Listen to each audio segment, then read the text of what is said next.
இல்லையா? ஊழியக்காரனா பிரச்சனை இல்லையா? ஊழியக்காரனுக்கு போராட்டமே கிடையாதா?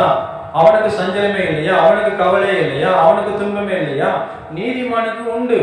இப்ப நான் இருக்கிறேன் அப்படின்னா, இப்ப நான் ஒரு ஊழியக்காரன் ஒரு சபையை நடத்துறேன்னா எனக்கு துன்பம் இல்லைன்னு யாரும் நினைக்க முடியாது. எங்க பாஸ்டர் நல்லா சுகபோகமா இருக்கிறாரு, அவர் எங்கேயும் வேலைக்கு போகல, அவர் நல்லா ஜாலியா இருக்கிறான்னு நீங்க நினைக்கலாம். எனக்கு பேக்கில் ஒரு போராட்டம் இருக்கதான் செய்யுது. என்னுடைய குடும்ப சூழ்நிலைகள், எனக்கு என் தேவைகள் அனைத்தும் இருக்கு. இப்ப பாருங்க, இப்ப நீங்க ஒரு குடும்பத்துல இருக்கும்போது உங்க தேவைகள் ஒன்றுதான், ஆனா ஒரு ஊழியக்காரனுக்கு தேவைகள் ரெண்டு. ஊழியக்காரன் குடும்பத்தை நடத்தணும்.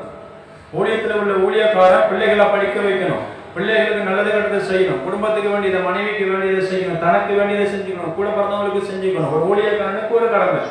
அதே ஊழியக்காரன் சபையை செய்யணும், சபைக்கு வர மக்களுக்கு நல்லது கெட்டது செய்யணும், சபைக்கு ஒரு ஆளை ஒரு வீடு கட்டணும், ஒரு ஏதோ ஒரு உதவி செய்யணும். அந்த சபைக்கு எவ்வளவு தேவைகள், போர் வசதி தேவைப்படுது, அது நம்ம தேவைகளுக்காக ஜெபிக்கிறோம். தண்ணீர் இல்லை, இப்படி ஞானஸ்தானம் தொட்டி இல்லை, இதெல்லாம் சுத்திலும் செவரு கட்டப்படணும், அவனுக்கு ஒரு தேவைகள் இருக்கு.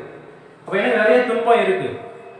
9 வருஷங்களா 10 வருஷமா நம்ம எந்த வேலைக்கும் போகாம, யார் எந்த விதமான ஐக்கியத்திலும் இல்லாம, ஆனா ஊழியத்தை நம்ம செய்யறோம்.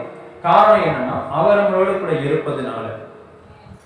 நிறைய தேவைகள் இருக்கு, நிறைய கஷ்டங்கள் இருக்கு, நிறைய போராட்டங்கள் இருக்கு, நிறைய சஞ்சலங்கள் இருக்கு, நிறைய எதிர்ப்புகள் இருக்கு, நிறைய தேவைகள், எதிர்காலத்தை குறித்ததான பயம் இருக்கு. நீங்க இப்படி இருக்கிறோம், நாளைக்கு எப்படி இருப்போம், ஆண்டவர் எப்ப வருவா, என்ன செய்வா, எப்படிங்கிற நம்ம ஒரு பயப்பட இருக்கிறோம். இப்ப நீதிமானுக்கு வருகிற உபத்திரவம் நிறைய இருக்கு. ஆனாலும் நான் இந்த சபைக்கு எவ்வளவு வருஷமா ஒருத்தவங்க எனக்கு உதவி செஞ்சாங்க.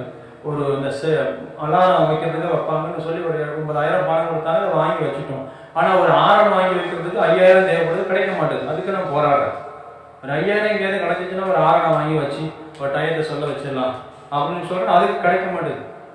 அதே மாதிரி பிரயாசப்படுறோம், ஒரு சபைக்கு பிரயாசப்படுறோம், ஒரு குடும்பத்துக்கு இல்லை, ஒரு ஊழியத்துக்கு, ஒரு சபைக்கு நம்ம பிரயாசப்படுறோம், இதை வாங்கி வைப்போம் அப்படின்னு. ஆனா தேவைகள் அவைகள் இருக்காது. நீதிமானுக்கு வருகிற துன்பம் அநேகமாக ஒரு சபையை நல்லா கட்டணும், நிறைய ஆத்மாக்களை கொண்டு வரணும், சபை மக்களுக்கு நிறைய உதவி செய்யணுங்கிற ஆசை, அந்த விருப்பம் இருக்கு. நம்மளுக்கெல்லாம் சேர்த்து வைக்க புத்தியே கிடையாது.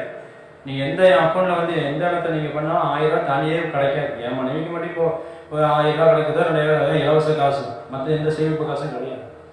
ஏன்னா நிறைய இருக்கு. நீதிமானுக்கு வருகிற துன்பமோ தேவைகளோ அநேகம் இருக்கும், ஆனா கர்த்தர் தான் விடுவிக்கிறார்.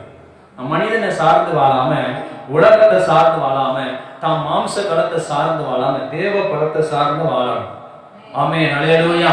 தேவ பலத்தை சார்ந்து வாழும் பொழுதுதான் நம்ம வேண்டிய எல்லாவற்றையும் அவர் சந்தித்து கொடுப்பார். ஆமென், அல்லேலூயா.